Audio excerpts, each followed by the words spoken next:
ನಕ್ಸಲರು ಕೆಂಪು ಉಗ್ರರು ಅಂತಲೇ ಪ್ರಚಲಿತದಲ್ಲಿದ್ದ ನಕ್ಸಲೈಟ್ಗಳನ್ನು ಹಣಿಯೋಕೆ ದೇಶದ ಅದೆಷ್ಟೋ ರಾಜ್ಯಗಳು ಈಗಲೂ ಸರ್ಕಸ್ ಮಾಡ್ತಾನೇ ಇವೆ. ಉತ್ತರದಿಂದ ಹಿಡಿದು ದಕ್ಷಿಣದವರೆಗೆ ನಕ್ಸಲ್ ಚಟುವಟಿಕೆಗಳಿಂದ ನಲುಗಿದ ರಾಜ್ಯಗಳು ಹಲವು. ಅದರಲ್ಲೂ ದಕ್ಷಿಣದಲ್ಲಿ ಕೇರಳ, ತಮಿಳುನಾಡು, ಅಖಂಡ ಆಂಧ್ರ ಪ್ರದೇಶವೂ ಸೇರಿದಂತೆ ನಮ್ಮ ಕರ್ನಾಟಕದಲ್ಲೂ ನಕ್ಸಲ್ ಚಟುವಟಿಕೆಗಳು ಸಾಕಷ್ಟು ನಡೀತಾ ಇದ್ದ ಕಾಲವೊಂದಿತ್ತು. ಆದ್ರೀಗ ನಮ್ಮ ಕರುನಾಡು ನಕ್ಸಲ್ ಮುಕ್ತ ರಾಜ್ಯವಾಗಿದೆ. ರಾಜ್ಯದಲ್ಲಿದ್ದ ಕಟ್ಟ ಕಡೆಯ 6 ಜನ ನಕ್ಸಲರು ಕೂಡ ಇವತ್ತು ಖುದ್ದು ಸಿಎಂ ಸಿದ್ದರಾಮಯ್ಯರ ಎದುರಲ್ಲೇ ಶರಣಾಗಿದ್ದಾರೆ. ನಮಸ್ಕಾರ, ನ್ಯೂಸ್ ಫಸ್ಟ್ ಸ್ಪೆಷಲ್ಗೆ ಸ್ವಾಗತ. ನಾನು ನವೀನ್ ಕುಮಾರ್. ನಕ್ಸಲರು ಯಾರು, ಅವರು ಮಾಡ್ತಿದ್ದೇನು ಅನ್ನೋದನ್ನೆಲ್ಲ ಮತ್ತೆ ಹೇಳೋ ಅವಶ್ಯಕತೆ ಇಲ್ಲ ಅನಿಸುತ್ತೆ. ಯಾಕಂದರೆ ನಕ್ಸಲ್ ಚಟುವಟಿಕೆಗಳ ಬಗ್ಗೆ ಬಹುತೇಕರಿಗೆ ಒಂದು ಐಡಿಯಾ ಇದ್ದೇ ಇರುತ್ತೆ. ಆದರೆ ನಕ್ಸಲರು ಹೀಗೆ ತಾವಾಗೇ ಬಂದು ಸರೆಂಡರ್ ಆಗಿ ಮುಖ್ಯ ವಾಹಿನಿಗೆ ಬಂದರೆ ಮುಂದೇನು? ಈ ಪ್ರಶ್ನೆ ನಕ್ಸಲರನ್ನಷ್ಟೇ ಅಲ್ಲ, ಸಾಮಾನ್ಯ ಜನರಿಗೂ ಕಾಡ್ತಾ ಇರುತ್ತೆ. ಅದಕ್ಕೆ ಉತ್ತರವನ್ನು ಕೊಡೋ ಪ್ರಯತ್ನವನ್ನು ಈ ವಿಡಿಯೋದಲ್ಲಿ ಮಾಡ್ತಾ ಇದ್ದೀವಿ. ನಕ್ಸಲರು ತಮ್ಮ ಕಾರ್ಯ ಚಟುವಟಿಕೆಗಳನ್ನೆಲ್ಲ ಬಿಟ್ಟು ಬಂದು ಶರಣಾಗಲಿ, ಮುಖ್ಯವಾಹಿನಿಗೆ ಬರಲಿ ಅಂತಲೇ ಸರ್ಕಾರಗಳು ಯೋಜನೆಗಳನ್ನು ಜಾರಿಗೆ ತಂದಿವೆ. ಒಂದೊಂದು ರಾಜ್ಯದಲ್ಲಿ ಒಂದೊಂದು ರೀತಿಯ ನಿಯಮ ನಿಬಂಧನೆಗಳು ಇರುತ್ತೆ. ಸದ್ಯ ಕರ್ನಾಟಕದಲ್ಲಿ ನಕ್ಸಲರಿಗಾಗಿಯೇ ವಿಶೇಷ ಪ್ಯಾಕೇಜ್ನ ಘೋಷಿಸಲಾಗಿದೆ. ಈಗ ಸರೆಂಡರ್ ಆಗಿರೋ 6 ಜನ ನಕ್ಸಲರಿಗೂ ಈ ಪ್ಯಾಕೇಜ್ ಅನ್ವಯಿಸುತ್ತೆ. ಆದರೆ ಹೀಗೆ ಬಂದು ಹಾಗೆ ಸರೆಂಡರ್ ಆಗ್ತಾ ಇದ್ದಂತೆ ನಕ್ಸಲರಿಗೆ ಈ ಸೌಲಭ್ಯಗಳೆಲ್ಲ ಸಿಗೋದಿಲ್ಲ. ಇದಕ್ಕೂ ಒಂದಷ್ಟು ಕಾನೂನು ಪ್ರಕ್ರಿಯೆಗಳಿವೆ.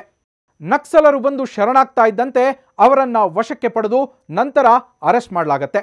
ಅದೇ ರೀತಿಯಲ್ಲೇ ಈ 6 ಜನ ನಕ್ಸಲರು ಕೂಡ ಬಂಧನದಲ್ಲೇ ಇರಬೇಕು. ಸಾಮಾನ್ಯವಾಗಿ ಯಾವುದೇ ಕೇಸ್ನಲ್ಲಿ ಬಂಧನಕ್ಕೊಳಗಾದವರನ್ನು ಕೋರ್ಟ್ಗೆ ನ್ಯಾಯಾಧೀಶರ ಎದುರು ಹಾಜರುಪಡಿಸಬೇಕು. ಅದೇ ಪ್ರಕ್ರಿಯೆಯನ್ನು ಇಲ್ಲೂ ಪೊಲೀಸರು ಮಾಡ್ತಾರೆ. ಹೀಗೆ ಬಂಧನವಾದ ನಕ್ಸಲರಲ್ಲಿ ಯಾರ್ಯಾರ ವಿರುದ್ಧ ಎಷ್ಟೆಷ್ಟು ಪ್ರಕರಣಗಳಿವೆ, ಅವುಗಳ ಕೂಲಂಕಷ ತನಿಖೆ, ವಿಚಾರಣೆಯನ್ನು ನಡೆಸಲಾಗತ್ತೆ. ನಕ್ಸಲರು ಶರಣಾಗತಿಯಾಗಿ ಬಂಧನಕ್ಕೊಳಗಾದ ಮೇಲೆ ಅವರಿಗೆ ಜಾಮೀನು ಕೋರಿ ಅರ್ಜಿ ಸಲ್ಲಿಸೋದಕ್ಕೆ ಅವಕಾಶ ಇರ್ತದೆ. ಹೀಗಾಗಿ ಕೋರ್ಟ್ಗೆ ಜಾಮೀನು ಅರ್ಜಿಯನ್ನು ಸಲ್ಲಿಸಬಹುದು. ಸದ್ಯ 6 ಜನ ನಕ್ಸಲರು ಇವತ್ತು ಶರಣಾಗಿದ್ದಾರೆ. ಈ ಮೂಲಕ ಕರ್ನಾಟಕ ರಾಜ್ಯವು ನಕ್ಸಲ್ ಮುಕ್ತ ರಾಜ್ಯವಾಗಿದೆ ಅನ್ನೋದು ಖುಷಿಯ ಸಂಗತಿಯೇ ಹೌದು. ರಾಜ್ಯದಲ್ಲಿ ಈ 6 ನಕ್ಸಲರು ಶರಣಾಗ್ತಾ ಇದ್ದಂತೆ ಇನ್ಯಾರೂ ನಕ್ಸಲರು ಆಕ್ಟಿವ್ ಆಗಿಲ್ಲ.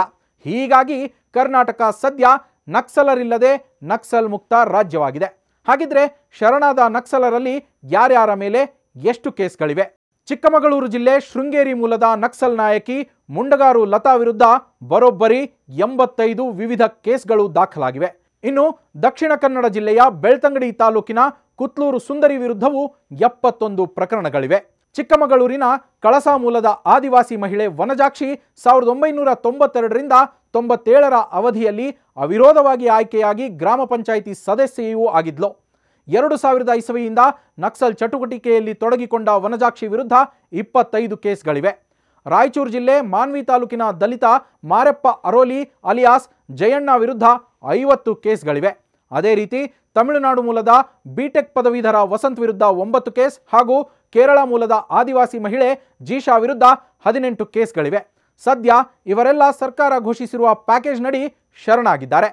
ಸದ್ಯ ನಕ್ಸಲರು ತಮ್ಮನ್ನ ಅನುಕಂಪದಿಂದ ನಡೆಸಿಕೊಳ್ಳಬೇಕು, ಆತ್ಮಗೌರವಕ್ಕೆ ಧಕ್ಕೆ ಆಗಬಾರದು, ಪ್ರಜಾತಾಂತ್ರಿಕ ಹೋರಾಟಕ್ಕೆ ತೊಡಕಾಗಬಾರದು, ಕೊಟ್ಟ ಮಾತನ್ನ ಉಳಿಸಿಕೊಳ್ಳಬೇಕು ಅಂತ ಹಲವು ಷರತ್ತುಗಳನ್ನು ವಿಧಿಸಿಯೇ ಸರೆಂಡರ್ ಆಗಿರೋದು. ರಾಜ್ಯ ಸರ್ಕಾರ ನಕ್ಸಲ್ ಶರಣಾಗತಿಗೆ ಘೋಷಿಸಿರುವ ಪ್ಯಾಕೇಜ್ ನಡಿಯಲ್ಲಿ ಆರ್ಥಿಕ ನೆರವನ್ನು ನೀಡುತ್ತದೆ.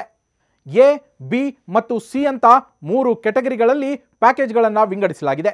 ಎ ಕೆಟಗರಿಯಲ್ಲಿರುವ ನಿಯಮದ ಪ್ರಕಾರ ರಾಜ್ಯದಲ್ಲಿ ಆಕ್ಟಿವ್ ಆಗಿದ್ದ ನಕ್ಸಲರು ಶರಣಾದ್ರೆ ಅವರು ಸಶಸ್ತ್ರ ಹೋರಾಟದಲ್ಲಿ ಭಾಗಿಯಾಗಿದ್ದರೆ ತಮ್ಮ ಆಯುಧಗಳನ್ನು ಹಾಜರುಪಡಿಸಿದರೆ ಸುಮಾರು 7.5 ಲಕ್ಷ ರೂಪಾಯಿ ಆರ್ಥಿಕ ನೆರವನ್ನು ನೀಡಲಾಗ್ತದೆ. ಜೊತೆಗೆ ವ್ಯಾಪಾರಕ್ಕೆ ತರಬೇತಿಗೆ ಸೇರಿದರೆ ಆ ಟ್ರೈನಿಂಗ್ ಮುಗಿಯೋವರೆಗೂ ತಿಂಗಳಿಗೆ 5,000 ರೂಪಾಯಿ ಕೊಡಲಾಗತ್ತೆ. ಇನ್ನು ಬಿ ಕೆಟಗರಿಯಲ್ಲಿ ಹೊರ ರಾಜ್ಯದ ನಕ್ಸಲರು ರಾಜ್ಯದಲ್ಲಿ ಆಕ್ಟಿವ್ ಆಗಿದ್ದು ಸಶಸ್ತ್ರ ಹೋರಾಟದ 1ಕ್ಕಿಂತ ಹೆಚ್ಚು ಪ್ರಕರಣಗಳಲ್ಲಿ ಭಾಗಿಯಾಗಿದ್ದರೆ ಅವರು ತಮ್ಮ ಆಯುಧಗಳನ್ನು ಹಾಜರುಪಡಿಸಿದ್ರೆ 4 ಲಕ್ಷ ರೂಪಾಯಿವರೆಗೂ ಆರ್ಥಿಕ ನೆರವು, ಜೊತೆಗೆ ವ್ಯಾಪಾರಕ್ಕಾಗಿ ತರಬೇತಿಗೆ ಸೇರಿದರೆ ತಿಂಗಳಿಗೆ 5,000 ರೂಪಾಯಿ ನೀಡಲಾಗುತ್ತೆ. ಅದೇ ರೀತಿ ಸಿ ಕೆಟಗರಿಯಲ್ಲಿ ಎಡಪಂಥೀಯ ಉಗ್ರ ಚಟುವಟಿಕೆ ಬೆಂಬಲಿಸುವ ನಕ್ಸಲರ ಸಂಪರ್ಕ ಹೊಂದಿದ ಪ್ರಕರಣಗಳಿದ್ದು ಅವರು ತಮ್ಮ ಬಳಿ ಇರುವ ಆಯುಧಗಳನ್ನು ಹಾಜರುಪಡಿಸಿದರೆ ಅಂಥವರಿಗೆ 2 ಲಕ್ಷ ರೂಪಾಯಿಯ ನೆರವು ನೀಡಲಾಗತ್ತೆ. ಜೊತೆಗೆ ವ್ಯಾಪಾರದ ತರಬೇತಿಗೆ ಸೇರಿದರೆ ತಿಂಗಳಿಗೆ 5,000 ರೂಪಾಯಿ ಸಿಗುತ್ತೆ. ಆದರೆ ಇದು ಕೂಡ ಅಷ್ಟು ಸುಲಭವೇನಲ್ಲ. ಯಾಕಂದರೆ ಹೀಗೆ ಶರಣಾದವರ ಮೇಲೆ ಕೆಲವು ಕೇಸ್ಗಳು ನಾನ್ ಬೇಲಬಲ್ ಅಂದರೆ ಜಾಮೀನು ರಹಿತದ್ದಾಗಿರುತ್ತೆ. ಎಲ್ಲ ಕೇಸ್ಗಳ ವಿಚಾರಣೆಗಳನ್ನು ಸಂಬಂಧಪಟ್ಟ ಇಲಾಖೆಗಳು ನಡೆಸಿ ಚಾರ್ಜ್ ಶೀಟ್ ಫೈಲ್ ಮಾಡಬೇಕು. ಚಾರ್ಜ್ ಶೀಟ್ ಫೈಲ್ ಆದ ಬಳಿಕ ಇದರ ವಿಚಾರಣೆ ನಡೆದು ಅಪರಾಧ ಸಾಬೀತಾದ ಪ್ರಕರಣಗಳಿಗೆ ಶಿಕ್ಷೆಯಾಗುವ ಸಾಧ್ಯತೆಯೂ ಇರುತ್ತೆ. ಇದಾದ ನಂತರ ಶರಣಾದ ನಕ್ಸಲರು ಮುಖ್ಯವಾಹಿನಿಗೆ ಬಂದು ಎಲ್ಲ ಜನಸಾಮಾನ್ಯರಂತೆ ತಮ್ಮ ಜೀವನ ನಡೆಸಬಹುದು. ಇನ್ನಷ್ಟು ಇಂಟ್ರೆಸ್ಟಿಂಗ್ ಸುದ್ದಿಗಳಿಗಾಗಿ ನೋಡ್ತಾ ಇರಿ ನ್ಯೂಸ್ ಫಸ್ಟ್ ಸ್ಪೆಷಲ್.